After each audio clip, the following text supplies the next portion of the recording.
Brazier is drive time for radio and TV. It's fast, it's punchy, it's opinionated, there's a Brazier angle and a little bit of levity. That's the question. That's two questions, actually. That's Brazier, Monday to Thursday, 4 till 6 on GB News.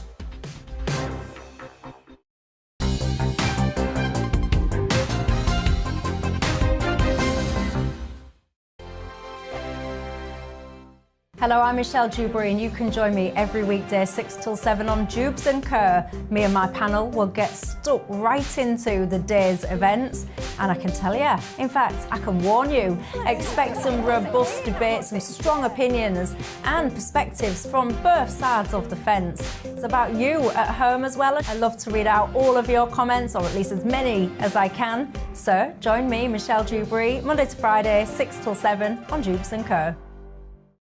On radio, they call it the drive time slot, 4 p.m. until 6 p.m. as listeners head home. It's that part of the schedule when the dust of the day's events begin to clarify, and we try to make sense of it for you. Brazier is drive time for radio and TV. It's fast, it's punchy, it's opinionated, there's a Brazier angle and a little bit of levity. That's the question. That's two questions, actually. That's Brazier, Monday to Thursday, 4 till 6 on GB News. Hello, I'm Patrick Christie's. And I'm Mercy Moroki. Make sure that you join us Monday to Thursday, 10 a.m. until midday, right here on GB News for To The Point. We're not afraid to talk about the topics that matter to you or the big topics that always matter. We cover absolutely everything, from the breaking political stories of the day to law and order, what's going on in the channel. We're not afraid to hold people to account. We always make sure we include your views on our show. Indeed, if you're thinking it, you can guarantee that we're saying it. So make sure you join the conversation with us, 10 a.m. until midday, Monday to Thursday for To The Point on GB News. I'm Dan Wootton. Join me Monday to Thursday from 9 to 11 for the feistiest and most fun news debate on TV, where free speech reigns. I'll bring you a sharp take on the day's biggest stories, bombshell newsmaker interviews, and A-list guests. And I guarantee you, no spin, no bias, no censorship, and no reason to go to bed. That's Dan Wootton tonight, Monday to Thursdays from 9 on GB News.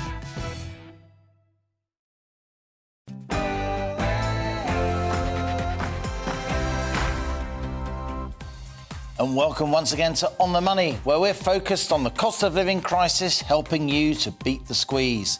I'm Liam Halligan, and for the next hour, we'll be talking about food prices as the World Bank warns that the impact of this Russia-Ukraine conflict will spark not just higher prices in Western nations, but risks pushing millions more into poverty across the world.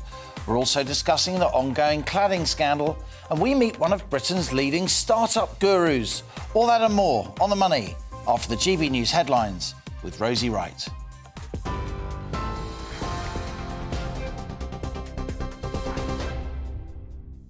Good afternoon, it's 1 o'clock. I'm Rosie Wright, here to keep you up to date. The Labour leader has accused the Prime Minister of sending the Conservative Party into disarray after Boris Johnson broke coronavirus lockdown rules.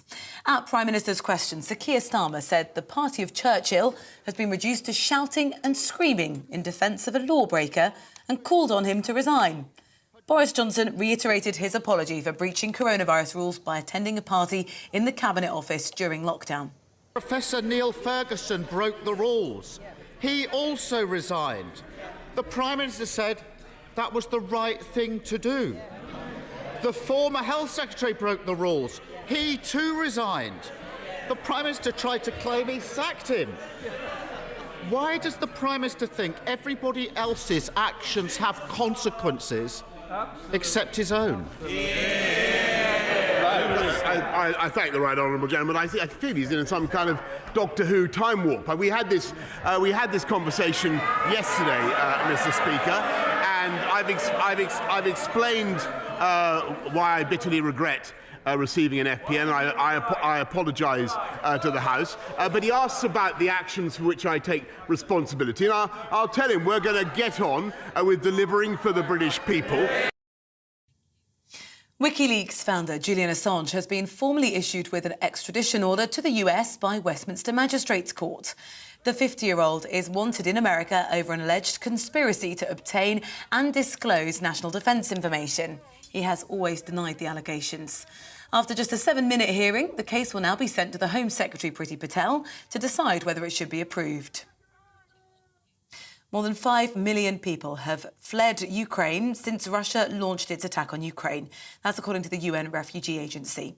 Meanwhile, Russia issued another deadline for Ukrainian and foreign fighters to surrender at the steel plant in the besieged city of Mariupol. But Ukrainian commanders have vowed not to give up the final stronghold in the city.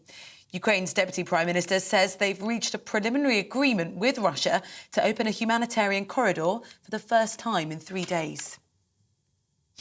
Western allies of Ukraine have agreed to send more weapons to help the nation defend itself. It's after a phone call with G7, NATO and EU leaders.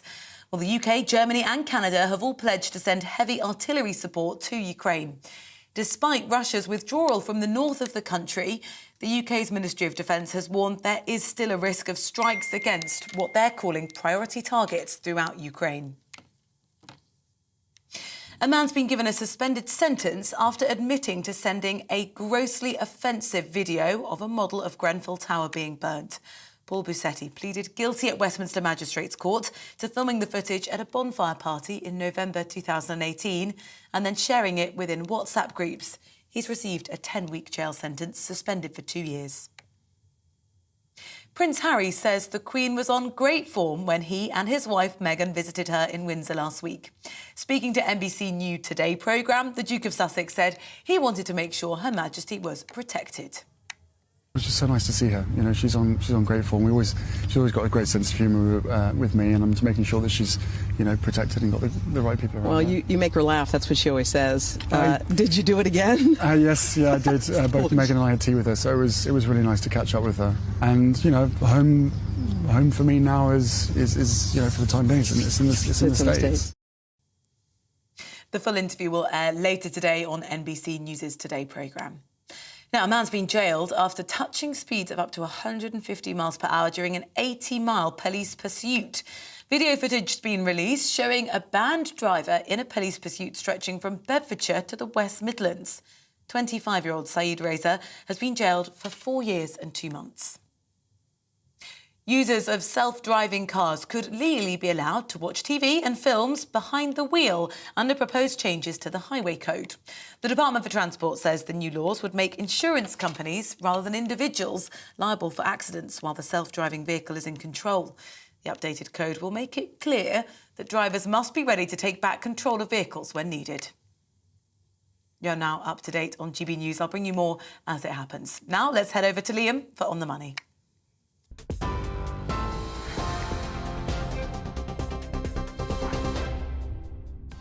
And coming up on The Money today, as fuel and fertiliser costs soar, we return to issues facing the UK's hard-pressed farming sector.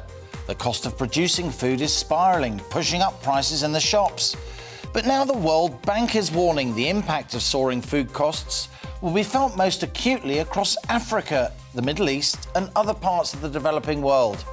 Plus, working from home is increasingly controversial as the government pressures civil servants to return to their desks.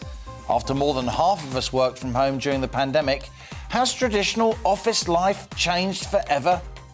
And in my in-depth Money Talks interview today, I meet an entrepreneur who specialises in helping other startups. What drives people to start their own business? What kind of help do they need, not least in terms of sales and marketing?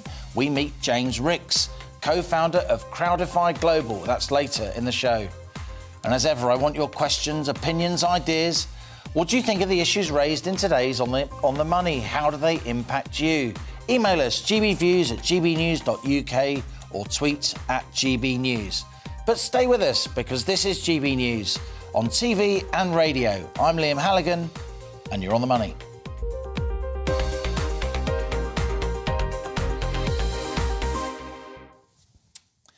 It's 56 days since Vladimir Putin invaded Ukraine. Since then, oil and gas prices have spiralled, of course, in part due to Western sanctions on Russian exports and Moscow's countermeasures. And we're all feeling the impact of that in more expensive diesel and electricity. Yeah, when it comes to serious economic fallout, the long-term impact of this Russia-Ukraine conflict on energy prices will, in my view, be overshadowed by the even bigger impact on the price of food. Both Russia and Ukraine are major exporters of wheat, barley and other crops. Ordinarily, no less than a third of the world's grain exports would be shipped from Ukraine's Black Sea ports. Exports which have basically collapsed, sending global wheat and grain prices soaring. And that's having a severe knock-on effect here in Britain. It's pushing up the price of feedstock for cows and chickens. So dairy products are now more expensive, with milk prices expected to rise 50% over the coming months. And egg prices are also increasing as producers deal with soaring fuel and feed costs. Similar pressures are now also pushing the UK's pig sector to the brink, with the National Farmers Union today urging the government to provide, quote, urgent direct support for producers. Russia and its ally Belarus also account for around a third of the world's fertiliser exports, and prices paid by UK farmers have soared from around £280 a tonne for fertiliser this time last year to over £1,000 a tonne today, in part due to export sanctions. Fertiliser and fuel prices are going up across much of the world, of course, and that's why food prices jumped across the world, nearly 13% on average in March alone, according to the United Nations Price Index. And now the World Bank's warning this Russia-Ukraine conflict could spark famine and related political unrest across parts of Africa and the Middle East as food prices spiral across countries heavily dependent on Russia and Ukraine for grain exports that now aren't happening. And that's our On the Money question today. Could this Russia-Ukraine conflict spark a global food crisis?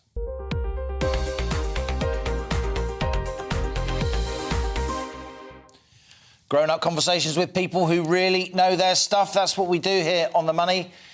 And so I'm joined by Welsh farmer Gareth Wyn-Jones, who makes a return to the show. Gareth, good to see you in these difficult times. Neil Sharlick, again, another On the Money return guest. He's CEO of Gillingham Street Angels, a food bank in Kent. Charlie Dewhurst is Senior Policy Advisor at the National Pig Association. And in the studio, friend of the show, Vicky Price, Chief Economic Advisor at the Centre for Economic and Business Research. Always good to have you with us, Vicky. Let's go to you first, Gareth. The picture I painted, it wasn't pretty. It was pretty grim. Am I wrong? Well, I'll tell you, Liam, you're on the money. 100%. Okay, no pun intended, but we're sleepwalking into food shortages, and that's a fact. I could take you to 10 farms in the surrounding areas now that are turning down their production. Chicken farmers, egg producers, milk producers, even beef and lamb, because feed prices are going through the roof. We've got absolutely ridiculous fertiliser prices, and we can't forget that half the food produced in this world comes from artificial fertiliser. So where are the government coming in to, look at a food strategy for this country? This white paper is still not out. They say it's coming out next month now. I think it's 6 or 7 months behind schedule. They've got no idea. They're living in cloud cuckoo land. The people that are on the forefront are the farmers. We're seeing the first effect. We want to produce food at affordable rates for our consumer and customers. And it's not going to happen because the food's not going to be there. This is the scary bit. Because, unless we have got the 4 Fs, and I'm not swearing, okay, so feed, fertiliser, fuel, and the last and very, very important one is finance. People are going to need finance to get their farms up and running. And I just can't understand why this government isn't pushing, for local food chains, for people to be producing more food in surrounding areas seasonally. It's just ludicrous what's going on, and it's scary as a farmer sitting here and watching, my friends talking about cutting their livestock down to half because they're not going to go out and spend money on fertiliser. They're just going to cut down on the stock they've got. Same with the dairy boys. You know, they're pulling the plug on the feed. They're pulling the plug on the fertiliser. So there'll be less flowing milk coming into our, food chain. These are massive repercussions. We've got an amazing country. We can produce this stuff, but we have to have, the backing of the government. They have to understand what's happening on the ground. Let's start getting the message out there before the shortages start turning up on the shelves. And, people are struggling enough money-wise. We need to be making sure this food is affordable for them as well. Let's talk to Neil Sharlick of Gillingham Street Angels. Neil, great to have you back on the show. We just heard there from Gareth, a farmer in Snowdonia, about coming shortages, about high production costs. You're feeling the impact of those rising food prices on the ground, aren't you, in the food banks that you run in Kent? We found last month 25% increase in people using our services. So we fed 12,500 people last month. And I think that was the first month of the increase was that large.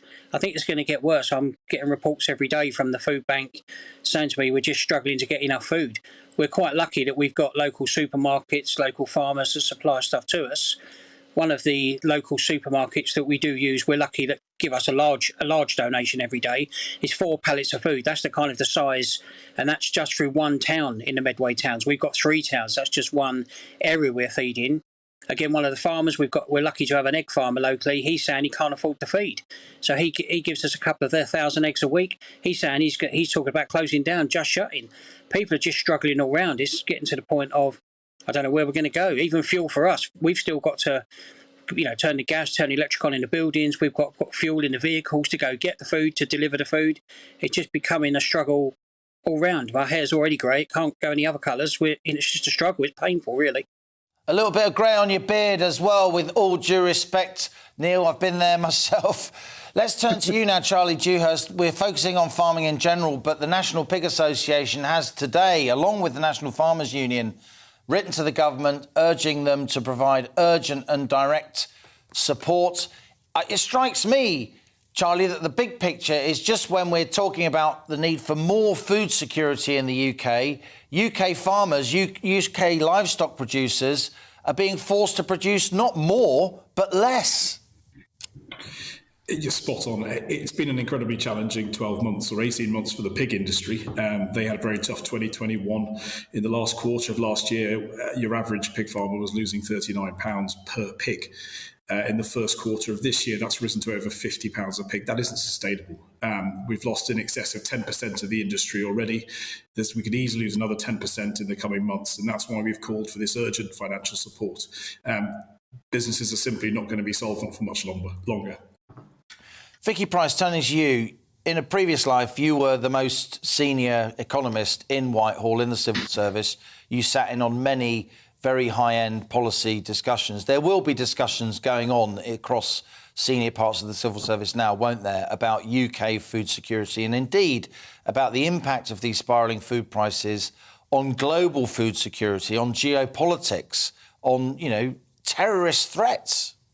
Absolutely. And you mentioned earlier about the impact of high prices for food and shortages in countries like, in the Middle East and Africa. But of course, we've also seen it in Sri Lanka, where there are already riots, and in quite a lot of places where people are complaining about the increases in prices. And they could have all sorts of political repercussions as a result. And it's really quite interesting because the World Economic Forum that was held earlier this year in January, but virtually, came out with this report, the risks that we were facing ahead, certainly in the short term, but also in the longer term. That was a month before Putin invaded Ukraine, right? Absolutely. And even then, they were worried about inflation, of course, and the cost of living. And one of the top 10 areas that they focused on was social cohesion, that there would be quite a lot of disruption because of this. And we are in the middle of this type of living crisis, cost of living crisis, which is affecting particularly the lower paid. So this inequality that we've already seen happening during COVID, and what we're seeing right now is that it is the low paid who rely much more on, in terms of the percentage that they spend every week on food and fuel to be, still reasonably cheap so that they can survive. And what we've seen right now is not just fuel going up, but also, of course, food prices going up quite significantly, in addition to energy costs more generally. So all that, yes, the answer to your the question at the beginning is they will be worried about it. And of course, they're worried about it politically. We have the May elections coming up. And then, what happens in the future in terms of the ability of this government to continue operating as it has done. I think it will have to intervene a lot more in the future when all those issues that we've just been discussing, come to the fore together. So not just the pig farmers, complaining, but also we've seen it now from the energy companies themselves saying that something needs to give. We've seen it from the supermarkets saying that the margins have been hit very significantly. So, we're going to be hit, I think, with a very serious situation which the government is going to have to address. So I'm quite convinced they will do something about it.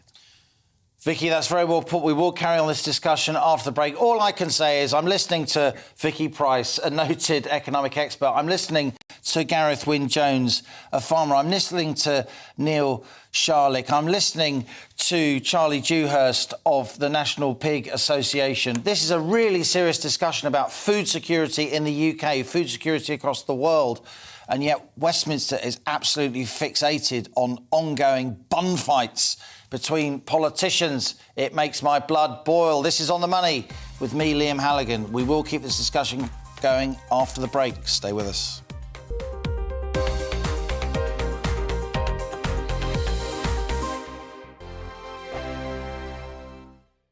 Hello, I'm Michelle Dewberry, and you can join me every weekday 6 till 7 on Jubes and Kerr. Me and my panel will get stuck right into the day's events, and I can tell you, in fact, I can warn you, expect some robust debates, some strong opinions and perspectives from both sides of the fence. It's about you at home as well. I love to read out all of your comments, or at least as many as I can. So join me, Michelle Dewberry, Monday to Friday, 6 till 7 on Jubes and Kerr.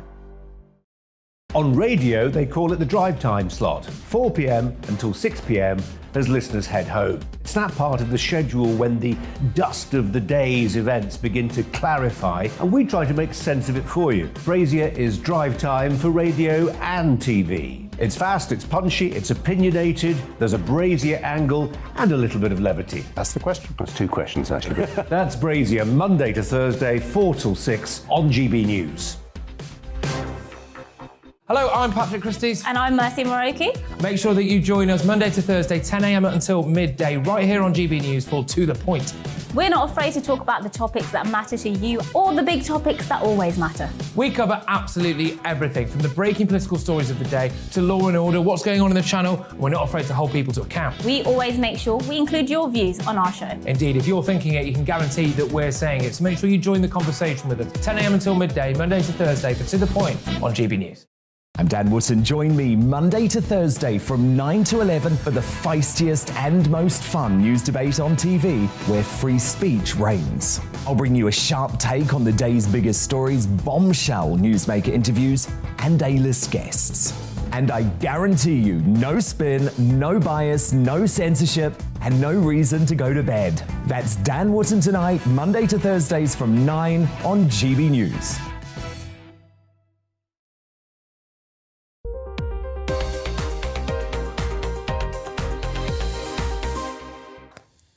Welcome back. You're On the Money with me, Liam Halligan, on GB News TV and DAB plus digital radio and online. It's 1:20.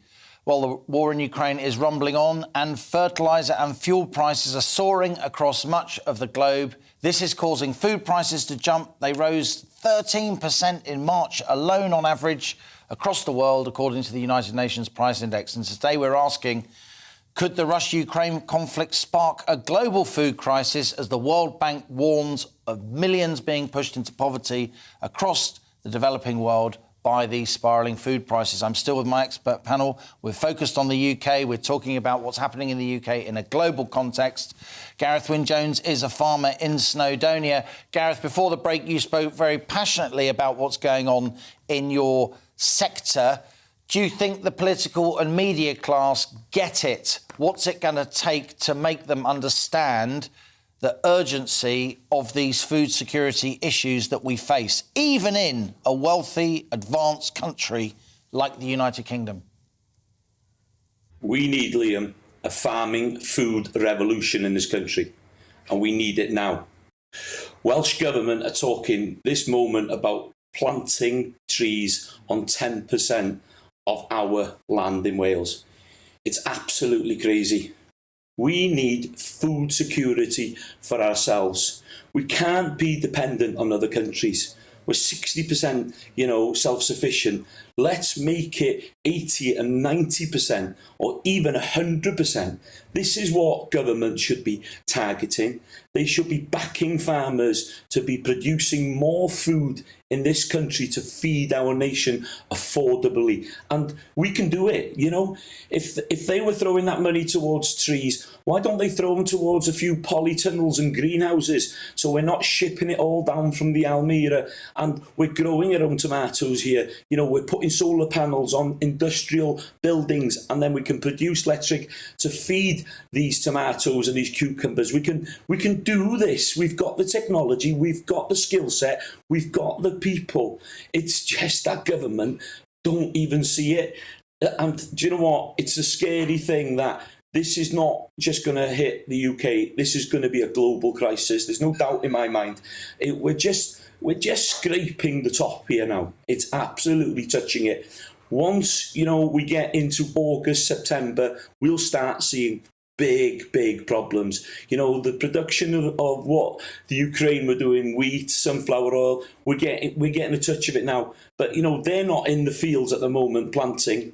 They're in the fields fighting, and that is going to hit us. The fertiliser as well. So we've got to look at regenerative agriculture. We've got to look at the manure, the livestock we've got in this country, and start being more self-sufficient. There is no doubt in my mind, we've got the farmers, we've got the land, we've got an amazing climate here, Liam. We can grow grass, we can produce top quality protein, but we have to get the backing of government, both in Westminster and in the Welsh Assembly.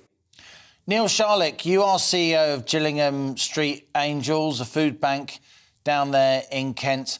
Tell me about the type of people who are coming through the door. You said before the break you'd seen a big surge in numbers. Are you surprised? Is it generally low-income, vulnerable families, or is it also now families that previously felt that they were comfortably off? We started originally as a homeless charity, so we just helped street homeless. That then moved quickly into people into supported housing who needed our assistance. Now it's kind of open to anyone. I think the food bank, we're getting people in full-time employment, people with jobs that you just wouldn't assume are going to be struggling.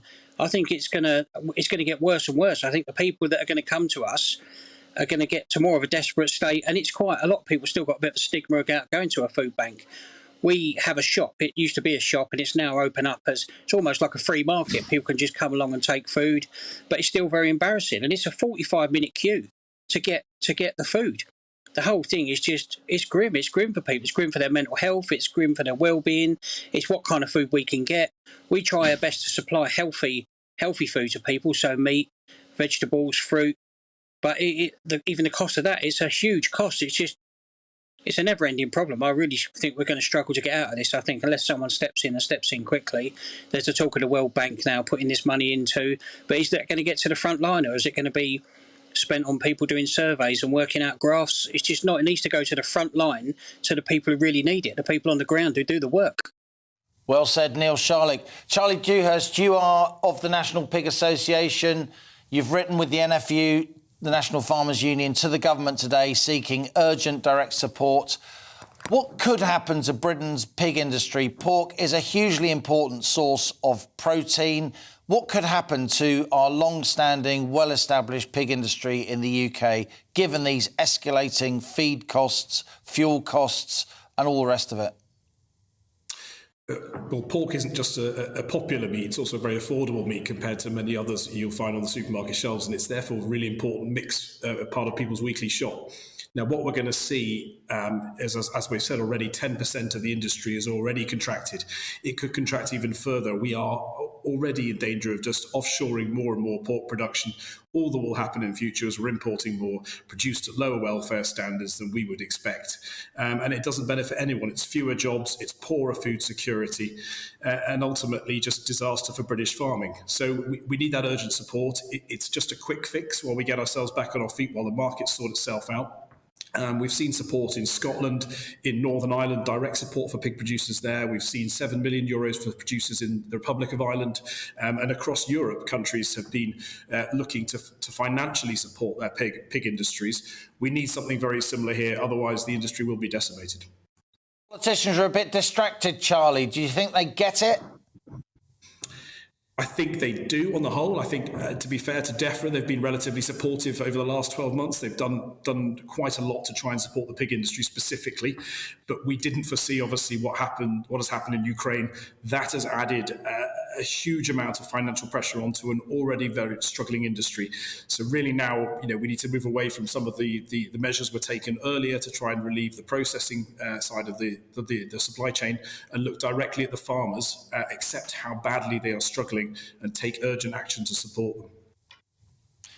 Vicky Price, let's turn to you finally as we try to sum up this really quite alarming conversation, though superbly well informed given the people we just heard from. I made a contrast with fuel prices and food prices at the top of the show because it strikes me, if politicians do deals, if we can, unembargo Russian oil, bring Iranian oil back to global markets, we can ask the Saudis, we can pump more fuel relatively quickly, we can bring down oil and gas prices relatively quickly if the politics are right. We can't do that with food because you have to grow the food. And as Gareth Wynne-Jones says, if Ukrainian farmers are fighting in the fields rather than planting in the fields, if fertiliser prices across the world are escalated, we're not planting now for next year. Well, that's right. So really the worry is what's going to happen in the future because there is enough supply. One is guessing for quite a lot of the goods that we want to find in the supermarkets. For the moment, they're still there. There are some gaps, but they're still there. It really is what happens next. So whereas you might be expecting, therefore, the inflation in fuel prices to come down over the next year, in food prices, and that's indeed what the World Bank and the IMF are worried about, the National Monetary Fund. They're meeting, as we know, in Washington right now. It is that food prices may stay elevated for quite some time. And it's interesting when you look at the forecast that they make for various countries. They've lowered it for everybody except for the commodity-producing countries. Of course, those do not include, I'm afraid, the Ukraine and Russia, which are expected to fall very significantly. So that's an issue. One very quick thing about what Gareth said earlier.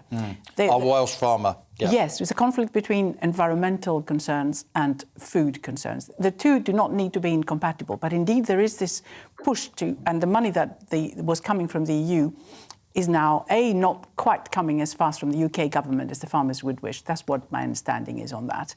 So that's an important part that they need to accelerate. The second thing is that indeed paying farmers to not produce food, not grow crops, seems right now to be quite perverse. So to say the least. I'm suspecting that this whole DEFRA we hear is quite accommodating and helpful in thinking about this, or helping out right now with the crisis. But I think there needs to be a rethink as to what happens to our farmland. This idea of just encouraging farmers not to produce in order to be more environmentally friendly perhaps makes no sense anymore. And yet to turn that sod, to bring that land to bear into productive use, you need fuel, you need fertiliser, those prices are escalating. We will return to this important discussion. Vicky Price, as ever, thank you so much for joining us. And thank you to Welsh farmer Gareth Wynne-Jones, Neil Sharlick, CEO of Gillingham Street Angels in Kent, and indeed Charlie Dewhurst, Senior Policy Advisor at the National Pig Association. This is a hugely important discussion and you will continue to hear a lot more about it here on The Money, mark my words.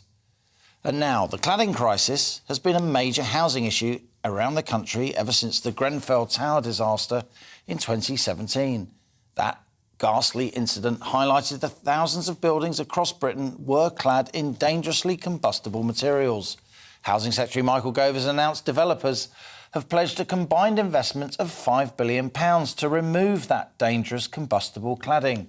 But campaigners say that this falls well short of the estimated £8 billion cost of cladding removal. Well, our reporter Ellie Costello joins us in Westminster, where cladding campaigners are protesting. Ellie. Good afternoon, Liam. Yes, you can see behind me that a passionate protest is taking place. There are speeches being made right now from a number of MPs, and they are here to show their support to the leaseholders who have found themselves in buildings that are unsafe because they are covered in unsafe cladding. They've found these buildings as well to be effectively worthless. So I'd say there's around 200 people here now. They are calling on the government to take an urgent effort to fix this ongoing cladding crisis. And most people here are members of the cladding campaign group. We're joined by a supporter of that group. Now, this is Hayley Tillotson, who's come all the way from Leeds today to be at this protest. Thank you so much for joining us, Hayley, and thank you for speaking to us on Liam Halligan's show On the Money. Tell us why you're here at this protest. This is something that's so personal and important to you, isn't it? Yes, so I actually went bankrupt at the end of 2020 because me and my neighbours in my flat in Leeds were paying for hundreds of pounds in waking watch, in new fire alarms and insuring and building insurance, and just loads of costs that we should never have had to pay because it just isn't our fault. So the building's been remediated now, and my neighbours have had to pay for timber balconies, for all unknown works that are not covered by this fund. So it's not far from over. It's a real mess, and there's plenty of people up and down the country who are even worse positions than we are. So, Hayley, I've heard from people here telling me that you're one of the first people to actually go bankrupt through this. And do you still have your home, or no? No. I don't know about the first one. First one to maybe come out publicly. I can understand why everyone wouldn't want to shout about it. It is fairly depressing. I handed the keys over 2020, so I'm now credit rating's not great. I'm out of bankruptcy, but yeah, for a 30-year-old adult, I've never felt least independent. It's basically been like a teenager, like options and finance-wise. So I've got to rebuild my life and my savings, really, because I did start off with like £0, 0 pence in my bank account. Well, thank you so much for sharing that with us, because this is the personal impact, isn't it, of what happens with unsafe cladding. Please do show us your sign and read what it says here. I'm saying, hi Boris, come party at our flats. Oh, whoops, we're bankrupt. So I'd love to host, Boris, if you'd fancy it, but I'll have to make it a park or something, I'm afraid. And we did want to share some of the signs with you here. Justice for leaseholders, I can see just over there. Release us, this man has on his sign. Innocent people trapped in their flats. Protect innocent leaseholders, just some of the signs that are here. Hayley, just before we leave you, I just wanted to ask, if the Minister for Levelling Up, Michael Gove, was here right now, what would you be saying to him? I'd say a big thank you, because I do believe he's on our side and fighting for us. However, the cap at 10,000, 15,000, it should be zero. Leaseholders shouldn't have to pay a single penny, because it's not our fault and it's never has been. Hayley Tillotson, thank you so much for joining us, and thank you for sharing your story. Well, Liam, the government say that they will ensure that leaseholders like Hayley are fully protected with the new building safety bill, which they say will become law in the next few weeks. But not far from here is Grenfell, just 5 miles away, and that is why so many hundreds of people are here passionately asking the government to act so nothing like that ever happens again. Ellie Costello, South East England reporter, with Hayley Tillotson, a former homeowner of a flat in Leeds. Good luck to you, Hayley. Much more to come after the break. All that after the GB News headlines with Rosie Wright.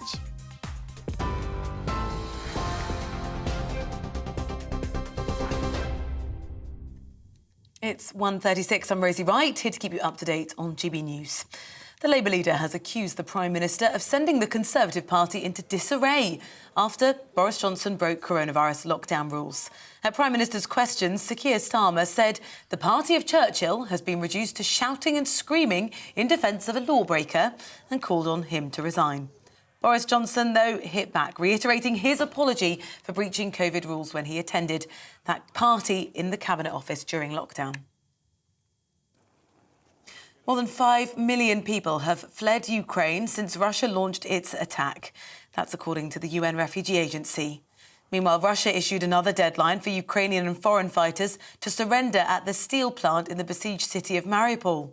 Ukrainian commanders, though, have vowed not to give up the final stronghold in the city. Ukraine's Deputy Prime Minister says they've reached a preliminary agreement with Russia to open a humanitarian corridor for the first time in 3 days. A man's been given a suspended sentence after admitting to sending a grossly offensive video of a model of the Grenfell Tower being burned. Paul Bassetti pleaded guilty at Westminster Magistrates' Court to filming the footage at a bonfire party in November 2018 and then sharing it within WhatsApp groups. He's received a 10-week jail sentence, suspended for 2 years. WikiLeaks founder Julian Assange has been formally issued with an extradition order to the US by Westminster Magistrates' Court. The 50-year-old is wanted in America over an alleged conspiracy to obtain and disclose national defence information. He's always denied the allegations. You're now up to date on GB News. We're on your TV, online and DAB+ radio. Shortly, we'll be back to Liam and On the Money.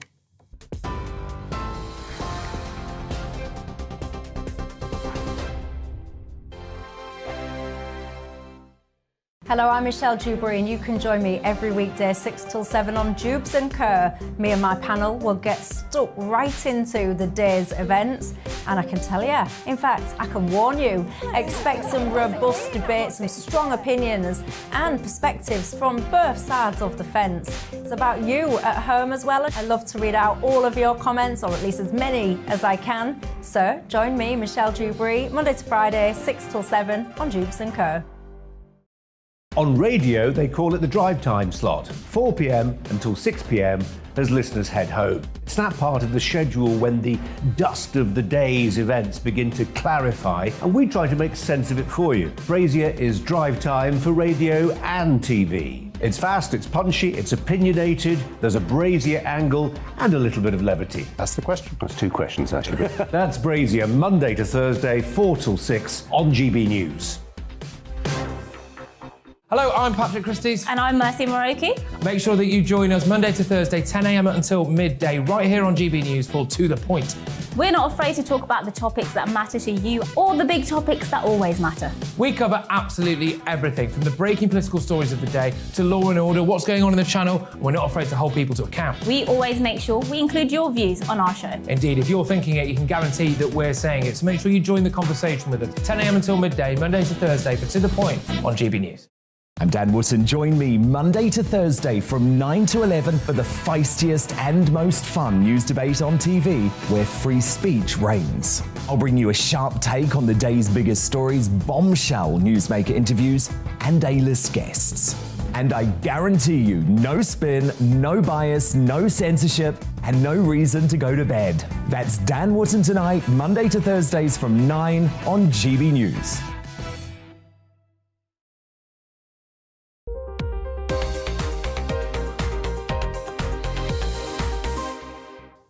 And welcome back. You're on the money. It's 1:39. Now, the traditional office has changed vastly over the last few years, not least as the pandemic forced nearly half the UK workforce to operate from home. But tech entrepreneur Brian Chen believes the workplace was already failing businesses, as employees were unhappy with their working environment in many cases. That's why in 2018, he co-founded Room, a company which aims to make offices more creative by implementing purpose-built rooms that cater to private, focused work or collaborative teamwork. Well, Room now has over 3,000 customers in the UK, the US and Europe, ranging from budding startups to the likes of Nike and Google. Here to tell us more, it's Brian Chen, Room co-founder. Brian, thanks so much for appearing on The Money. Great to have you with us. Has the workplace really changed forever? Thanks for having me. It absolutely has changed. Since the pandemic, it is we're actually at 40 to 50% back to the office from pre-pandemic levels. When you compare that to sporting events where people are 90 to 100% back, or even restaurant reservations where people are 90 to 100% back, it is very clear that employees prefer flexibility over going back to the office. This no longer has to do with the pandemic. This is very much has to do with how the office serves the needs of employees. And so it's very clear. The data shows that the office, in fact, is broken and needs some serious fixing. There's a lot of aggro within our rather distinguished civil service here in the UK because civil servants, in many cases, are still working from home. Some government departments, 30% attendance, 40% attendance. and that's roughly on average. Look, in the end, if an employer, whether it's the state or a company, wants you to go to work, you go to work. You know, that's what the reality, though, is that in today's economy, there's a war for talent. Unemployment, in fact, is at record lows, and companies really need to go above and beyond to attract talent. And that means that they need to provide workplaces that inspire, that are easily accessible. So if your employees are telling you that they actually don't want to return to the office, then as the employer, if you want to stay competitive, you need to find ways to accommodate that desire and request. And so that's why we're seeing much more distributed workplaces. That's why we're seeing companies invest in making sure that hybrid workplaces are actually conducive to hybrid work. And you know, that's really why we're seeing a huge adoption of our products from companies of all kinds.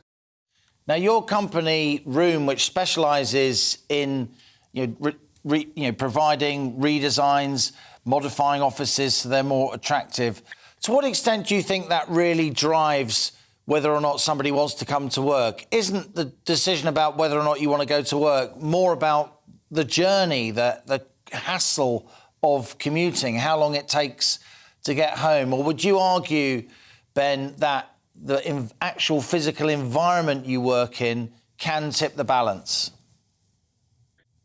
There are a few things here.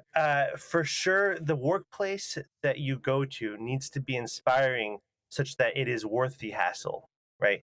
You need purpose-built spaces. If you want to focus or if you want to have video calls, you need space that is absolutely dedicated for that. I will tell you right now, I am in one of our Room focus rooms, and it is purpose-built for focus work and for Zoom calls.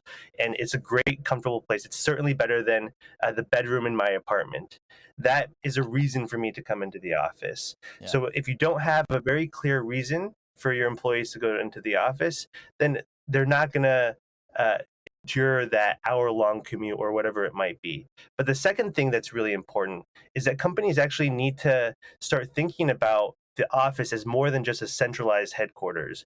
Companies need to think about office as a network of spaces that are available and accessible to their employees, that are truly purpose-built for people to do their best work.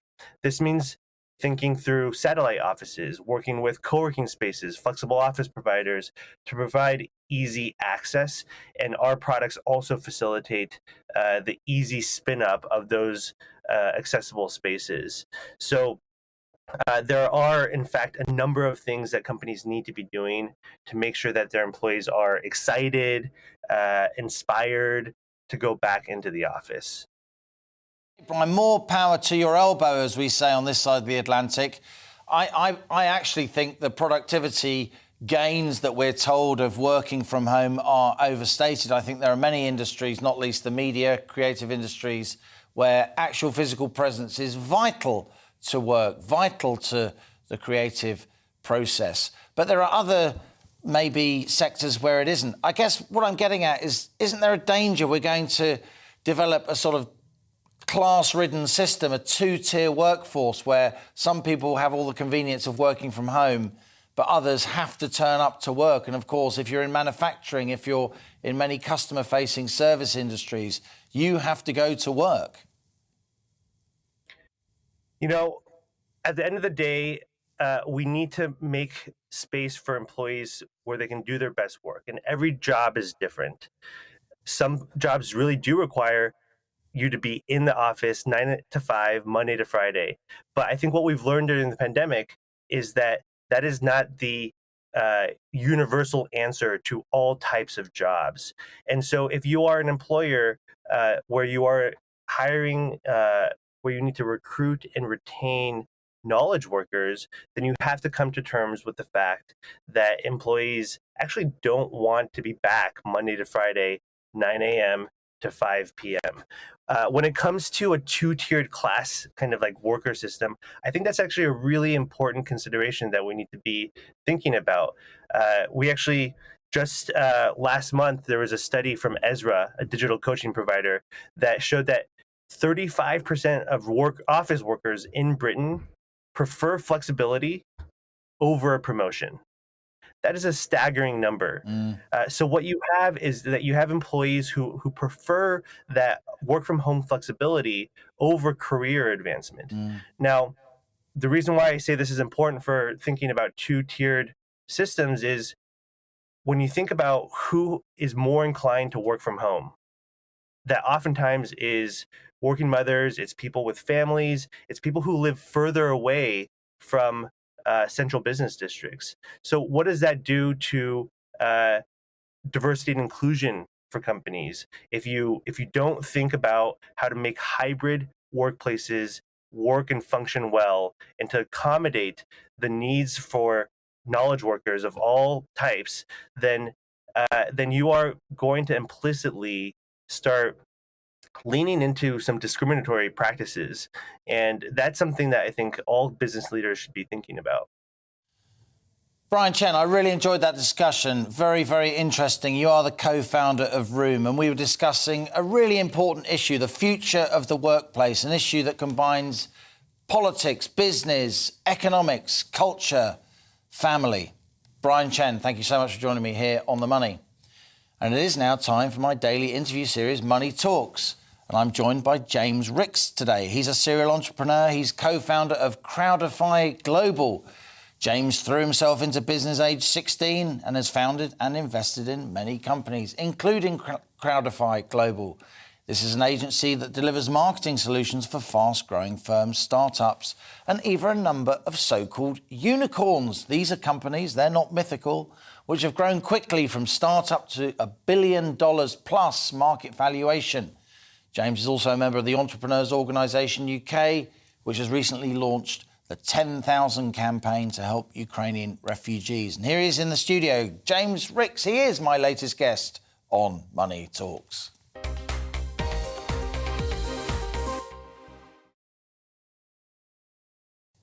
James, great to have you here on the show. Thank you for coming into the studio. So tell me a little bit about James, age 16, suddenly you went into business. Shouldn't you have been playing football or... Yeah, I was dyslexic. Trying to get pints at the pub or something? Yeah, I did that. But yeah, I was dyslexic at school, and so school was never for me. And I moved to London to study musical theatre and drama, and did 18 months. And by the time I was 18 years old, I started my own events company, and the rest is history, as they say. So, and here I am today. I didn't know you were dyslexic. So many entrepreneurs are dyslexic. It's unbelievable, isn't it? Yeah, it is. Why is that? I think it's the way we think and the way we do things. And I actually believe that good business, it takes collaboration. Yeah. And I think dyslexics, we grow up having to collaborate and having to ask for help and having to rely on other people. And therefore it becomes a natural business thing. You trust people to do their jobs and you trust people to partner with and things like that. I have a fantastic business partner who has been to university from a very good university. He's a very smart guy, and we work really, really well together as a result of that. And without people like that in my life, I would definitely not be here today. So tell us about your latest business adventure, co-founding Crowdify Global. What exactly is it? We a digital marketing business and branding business for websites. Yeah, I've got the events company background. Obviously, I found myself in the pandemic, like everybody else, in a bit of a difficult situation where we lost 95% of our revenue across two companies pretty much overnight. Luckily, 6 months before we'd founded Crowdify, I took my senior leadership team and not one to bow down from a fight. We put all our effort into Crowdify, and we grew it to be £1 million business in the space of about 12 months. And we're working with companies now all over the world. Good for you. And tell me about what's your view of sort of the business climate at the moment here in Britain? We're meant to be in the middle of a V-shaped recovery from the pandemic, a sort of surge. You know, the Treasury was forecasting until quite recently we'd be growing at 6% this year, which is a huge number for an economy like the UK to expand in a single year. It's going to be much, much less than that.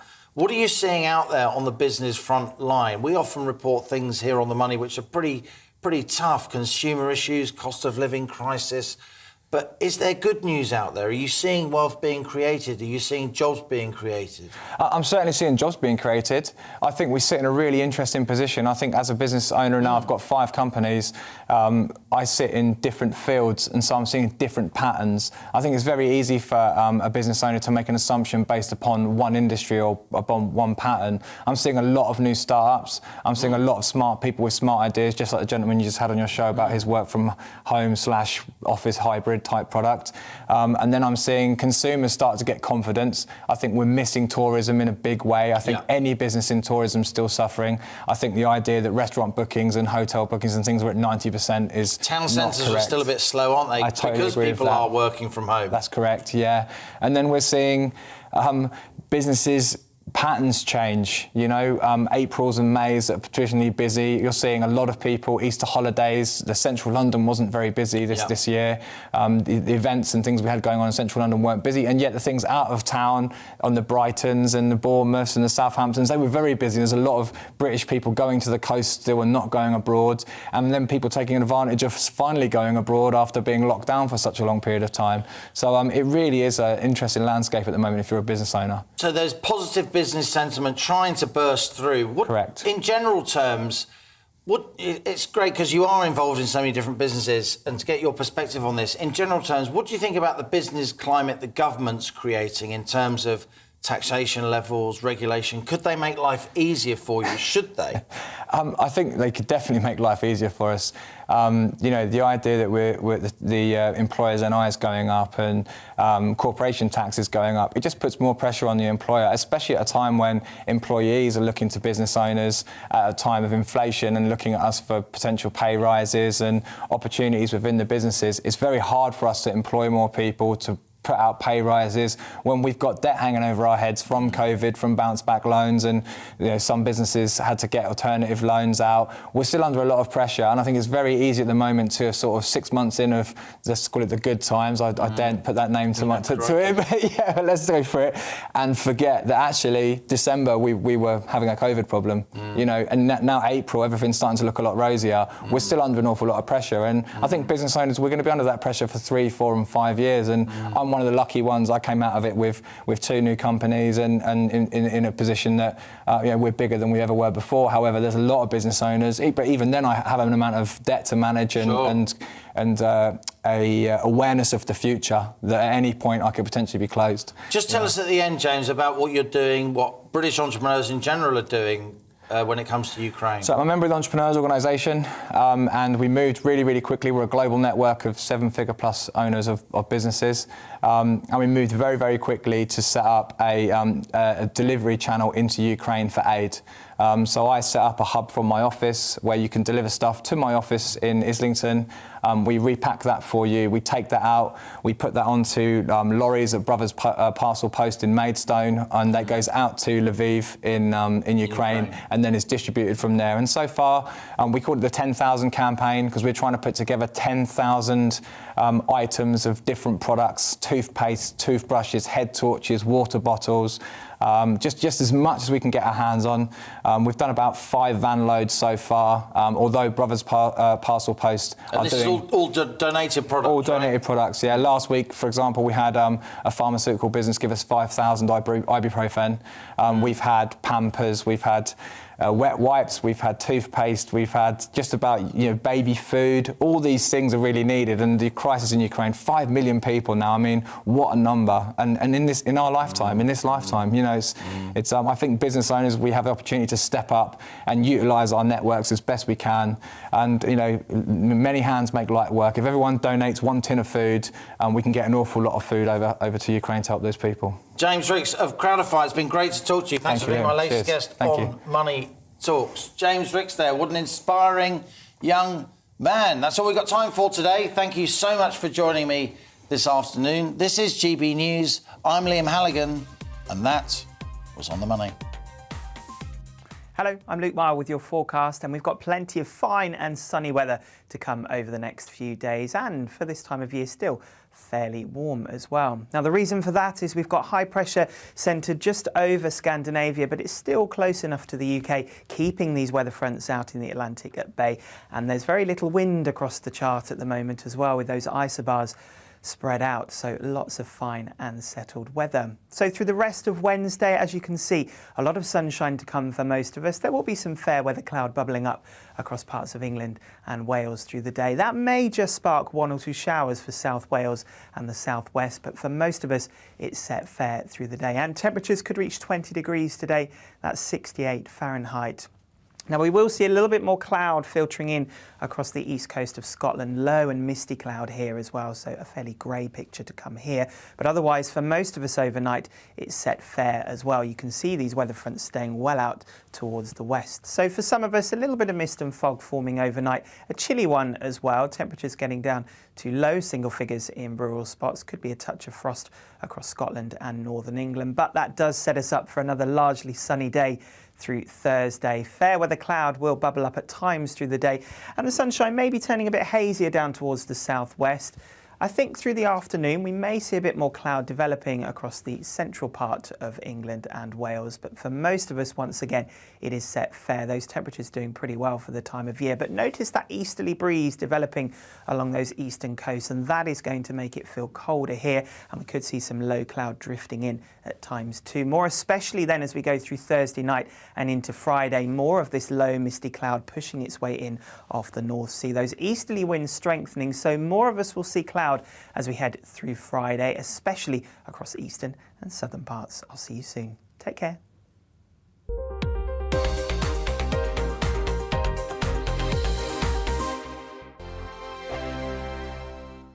Hello, I'm Michelle Dewberry, and you can join me every weekday 6 till 7 on Jubes and Kerr. Me and my panel will get stuck right into the day's events, and I can tell you, in fact, I can warn you, expect some robust debate, some strong opinions and perspectives from both sides of the fence. It's about you at home as well. I love to read out